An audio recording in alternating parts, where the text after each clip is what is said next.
Perhatian, PDKT Online akan dimulai beberapa saat lagi. Mari siapkan hati kita untuk memuji dan menyembah Tuhan.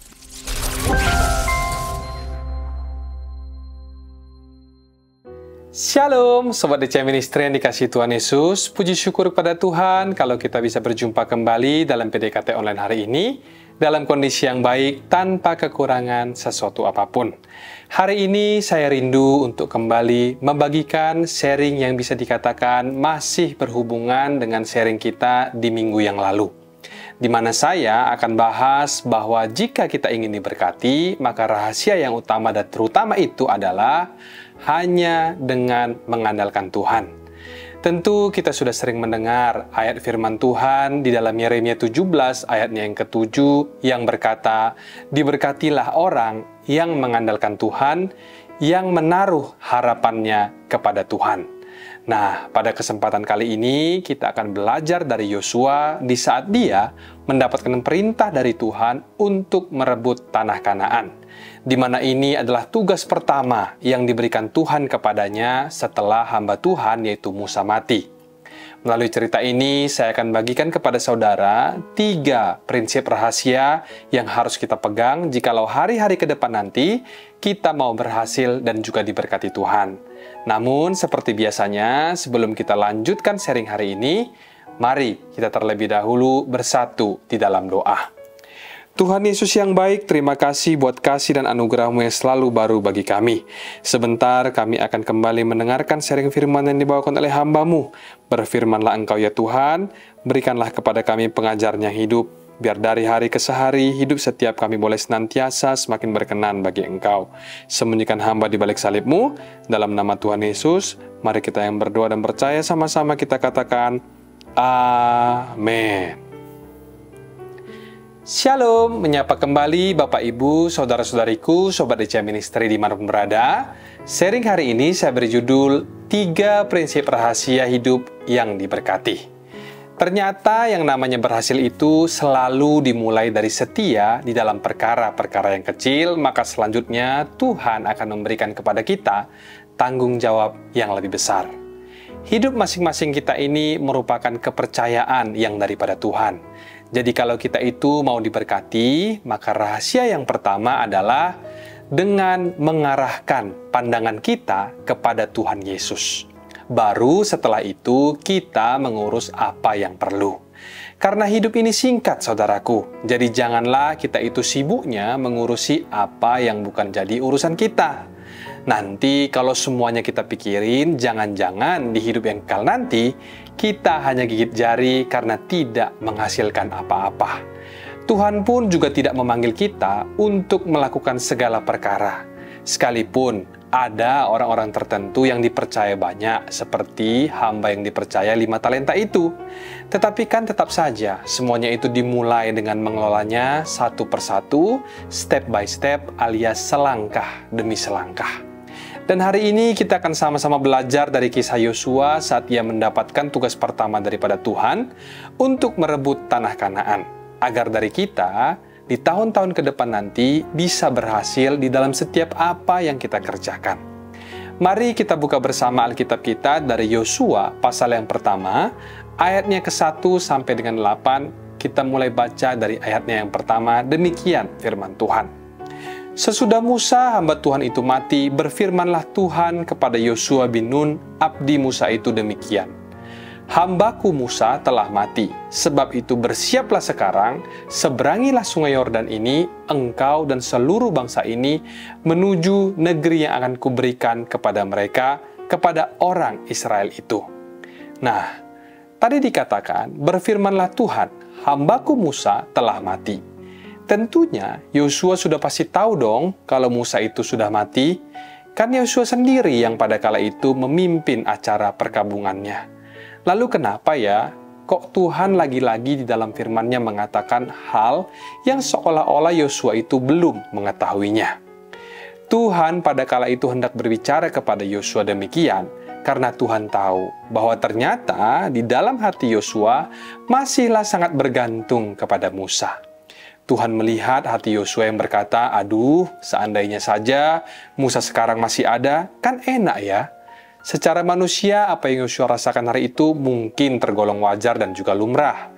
Karena biasanya yang namanya memori terhadap orang-orang yang kita kasihi, apalagi orang itu pernah sangat-sangat berjasa di dalam hidup kita, itu seringkali tidaklah mudah untuk dilenyapkan begitu saja.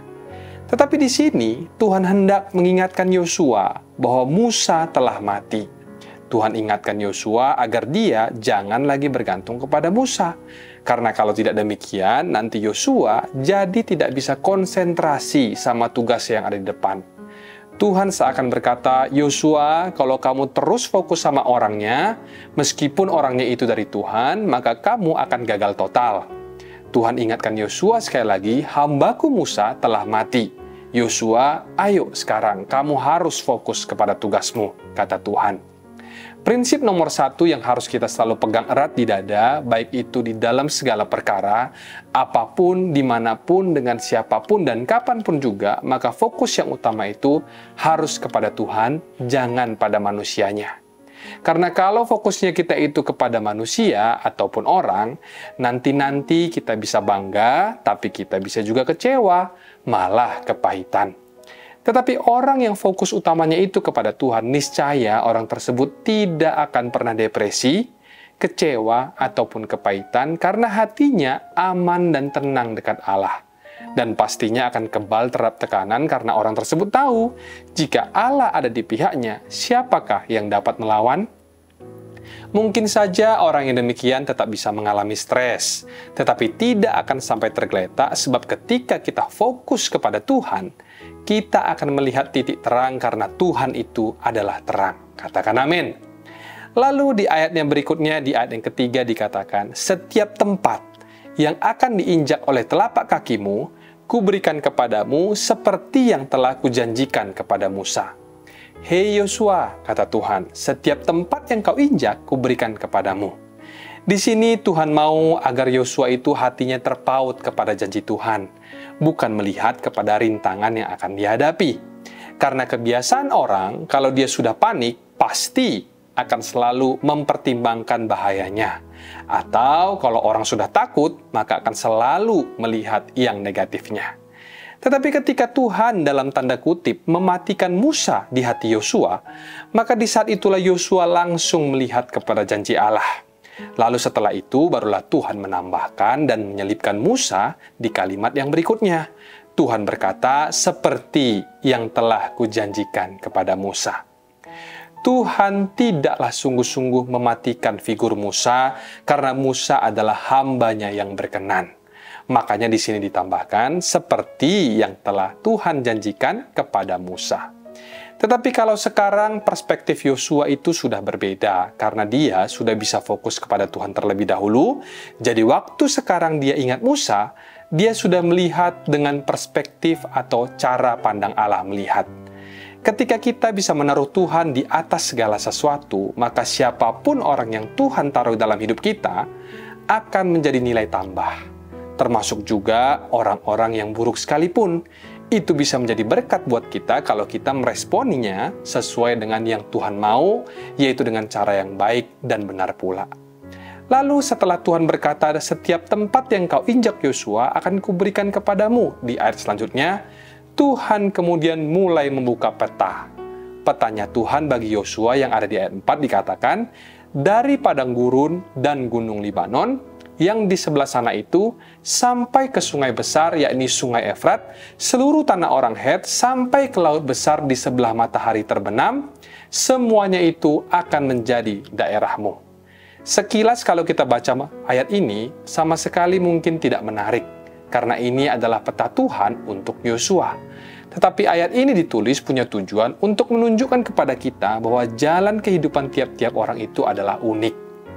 Banyak dari kita mungkin tidak tahu di mana itu sungai Efrat, tanah orang Het, dan seterusnya.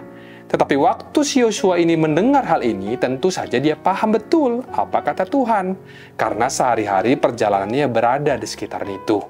Sementara bagi kita orang Indonesia, pernah dengar tempat-tempat itu? Mungkin-mungkin saja. Tetapi di mana lokasi tepatnya, belum tentu kita semua bisa mengetahuinya. Namun dari ayat ini kita juga bisa mengerti kalau setiap jalan hidup orang itu berbeda-beda. Jadi kita nggak perlu irilah sama jalan hidup orang lain. Karena setiap jalan hidup orang itu kadang ada gunung, ada lembahnya juga. Setiap orang itu ada up dan ada juga down-nya. Kenapa sih kok kita masih aja sering merasa rumput orang lain itu selalu lebih hijau daripada rumput sendiri? Udahlah, fokus saja pada jalan kita, tidak usah fokus kepada jalan orang lain.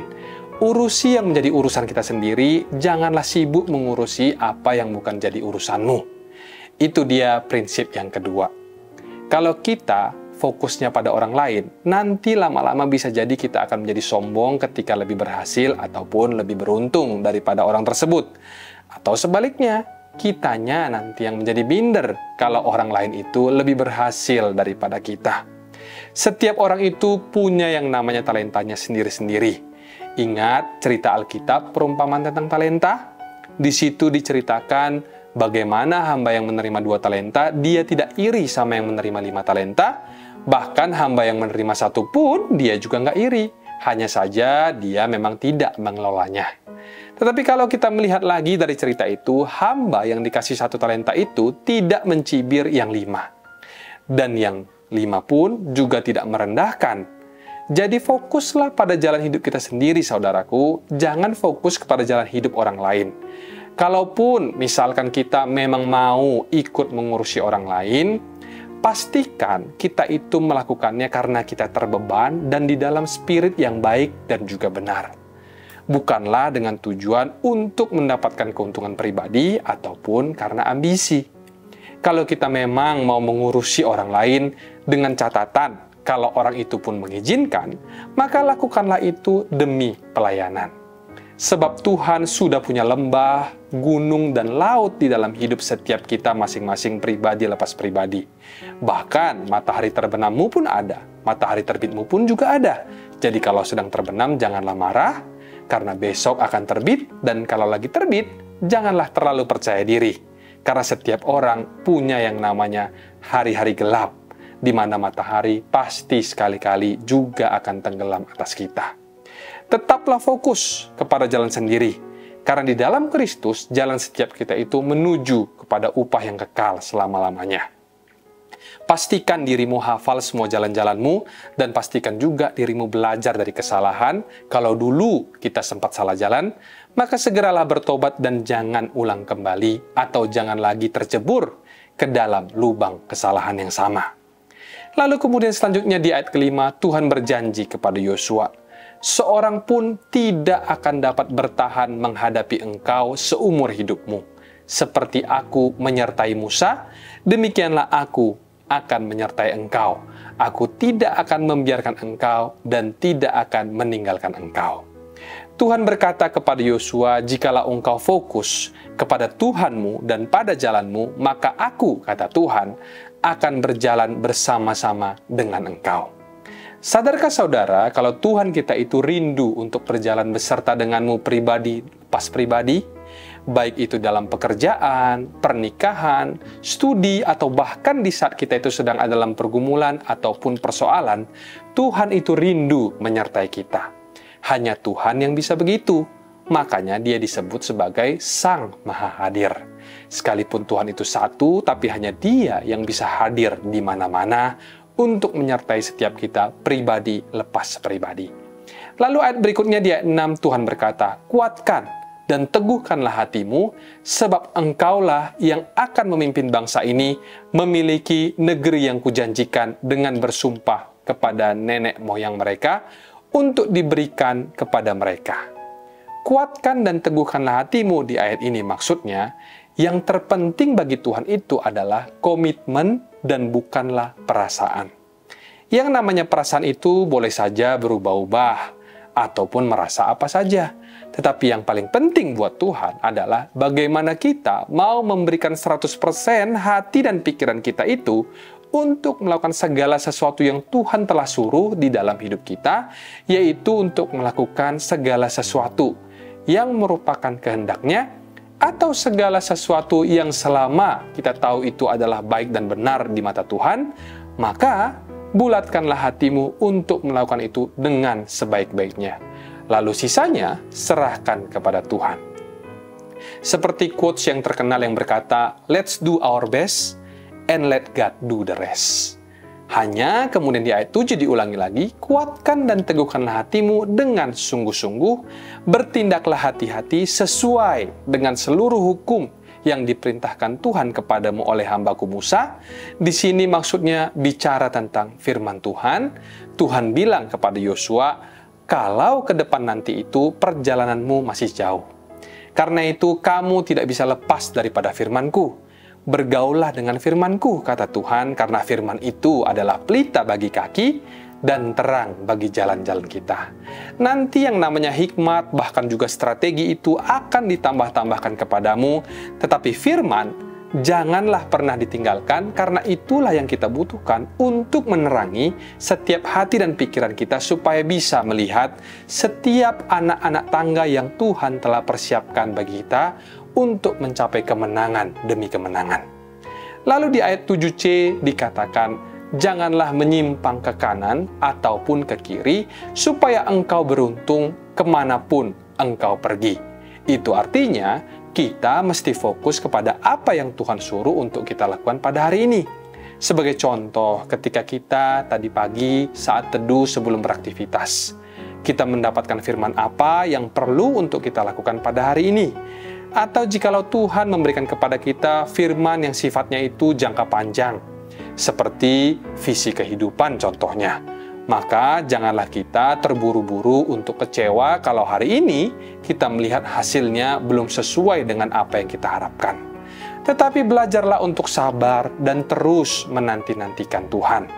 Jangan karena kita panik melihat keadaan sekarang, lalu kita gegabah di dalam membuat keputusan yang sifatnya permanen. Jangan fokusnya itu melulu hanya pada berkat dan mujizat, tapi fokuslah kepada perintah Tuhan dan juga firman-Nya. Bahkan jangan pula kita izinkan yang namanya pujian ataupun kritik yang tidak membangun itu menggoyahkan kita. Tetapi untuk kritik-kritik yang membangun itu kita mesti terima dan juga pertimbangkan. Jadilah orang yang fokus kepada urusannya sendiri, tidak usah kepo ke kanan ataupun ke kiri, sebab orang yang fokus itu akan tahu mana yang lebih prioritas. Bukan hanya tahu yang prioritas saja, tetapi orang yang fokus itu adalah orang yang tenang dan juga bisa mengerti akan kurun waktu. Ayat yang terakhir di ayat 8 dikatakan, janganlah engkau lupa memperkatakan kitab Taurat ini, tetapi renungkanlah itu siang dan malam, supaya engkau bertindak hati-hati sesuai dengan segala yang tertulis di dalamnya. Kita garis bawahi kalimat sesuai dengan segala yang tertulis di dalamnya, bukan sesuai dengan segala sesuatu yang kau rasakan. Kunci daripada kuatkan dan teguhkan hati di sini itu bukanlah terletak kepada perasaan, karena perasaan itu tidak sepenuhnya bisa dipercaya dan selalu gonta-ganti setiap hari, kadang naik, kadang juga turun. Jadi kalau kita mau kuat dan teguh, maka janganlah kita bergantung kepada perasaan, sekalipun perasaan itu dibutuhkan pada saat kita hendak mengutarakan sesuatu. Sebagai contoh, ketika Maria berdoa untuk saudaranya Lazarus yang meninggal dunia, di situ Maria menangis dan hal itu membuat hati Tuhan masyigul, dan Tuhan pun menangis pula pada akhirnya. Tetapi pedoman hidup itu tetaplah pada firman Tuhan. Kalau Tuhan menyuruh kita untuk melakukan sesuatu, sekalipun kita nggak merasa mantap, kita tidak merasa percaya diri, tidak mendapatkan konfirmasi apa-apa, maka apapun perasaanmu, tetaplah fokus untuk melakukan apa yang baik dan benar. Apalagi kalau itu adalah firman dan hasil daripada doa kita, maka janganlah kita takut untuk melangkah dengan iman. Makanya di ayat 8 ini kembali Tuhan mengingatkan Yosua, janganlah engkau lupa memperkatakan kitab Taurat ini, tetapi renungkanlah itu siang dan malam, supaya engkau bertindak hati-hati sesuai dengan segala yang tertulis di dalamnya. Sebab dengan demikian perjalananmu akan berhasil dan engkau akan beruntung. Orang yang benar akan hidup oleh iman, dan iman itu berasal dari pendengaran akan firman, bukanlah dari perasaan. Prinsip yang ketiga, rahasia kalau mau diberkati itu adalah fokus kepada firman dan bukan pada perasaan.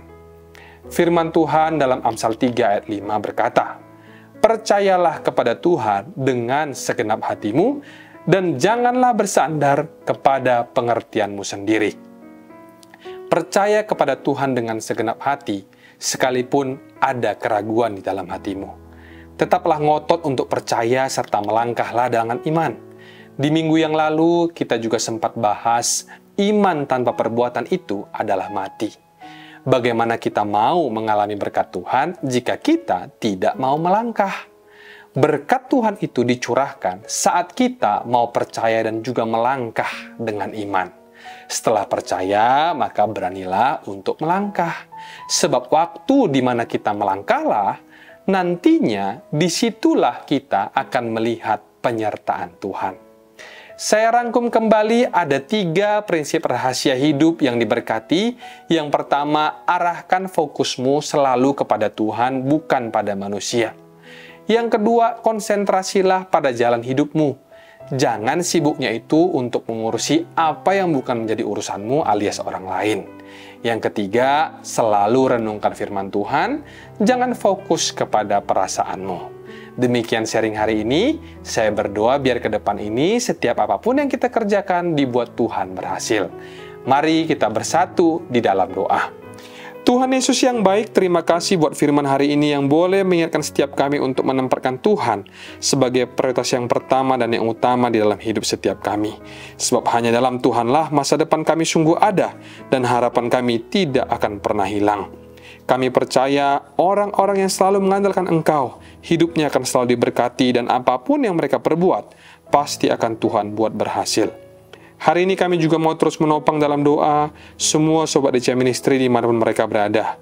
Apapun pergumulan mereka, baik itu sakit penyakit, keuangan, pekerjaan, studi, dan lain sebagainya, kami mau berdoa dan bersepakat di dalam nama Tuhan Yesus. Semua kami akan segera keluar menjadi lebih daripada pemenang. Di dalam nama Tuhan Yesus, mari kita yang percaya dan berdoa bersama kita katakan, Amin. Mari kita buka hati dan angkat tangan kita untuk menerima berkat daripada Tuhan.